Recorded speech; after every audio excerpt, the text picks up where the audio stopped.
ഈ ഒരു വീഡിയോ കണ്ടപ്പോഴാണ് എനിക്ക് മനസ്സിലായത് നമ്മളെ ശാസ്ത്രത്തിൻ്റെയൊക്കെ ഒരു വളർച്ച. കാരണം എന്തൊരു വൈബോട് കൂടിയാണല്ലേ ഓരോ യാത്ര. പണ്ടൊക്കെ നമ്മൾ പറഞ്ഞിരുന്നു നല്ല കാറ്റ് കൊണ്ടിട്ട് യാത്ര ചെയ്യാമെന്ന് പറഞ്ഞു. ഇപ്പോൾ കാറ്റും മഴയും കൊണ്ടിട്ട് നമുക്ക് യാത്ര ചെയ്യാം. കാരണം നമ്മളിപ്പോൾ ഇതിൻ്റെ ഇടയിൽ സോഷ്യൽ മീഡിയയിലൊക്കെ വൈറലായി കൊണ്ടിരിക്കുന്ന ഒരു വീഡിയോ ഉണ്ടായിരുന്നു. ആ വീഡിയോ നമുക്കൊന്ന് കണ്ടു നോക്കാം. അപ്പോൾ എത്രത്തോളം വൈബായിട്ടാണ് ഈ യാത്ര ചെയ്യുന്നത്.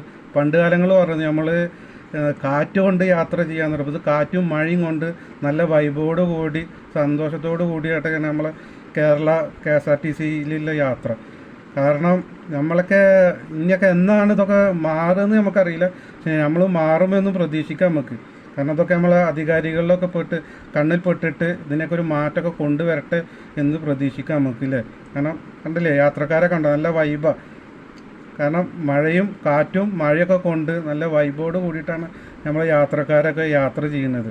അതൊരു എക്സ്പീരിയൻസ് ആണ്, നല്ല വൈബോട് കൂടിയുള്ളൊരു യാത്ര. കണ്ടില്ലേ കുടയൊക്കെ എല്ലാവരുടെ കയ്യിലും കുട ഉള്ളത് കൊണ്ട് നന്നായി. കാരണം ബസ്സിനകത്ത് കുടയൊക്കെ ചൂടിയിട്ട് കാറ്റും മഴയൊക്കെ കൊണ്ട് അടിപൊളി.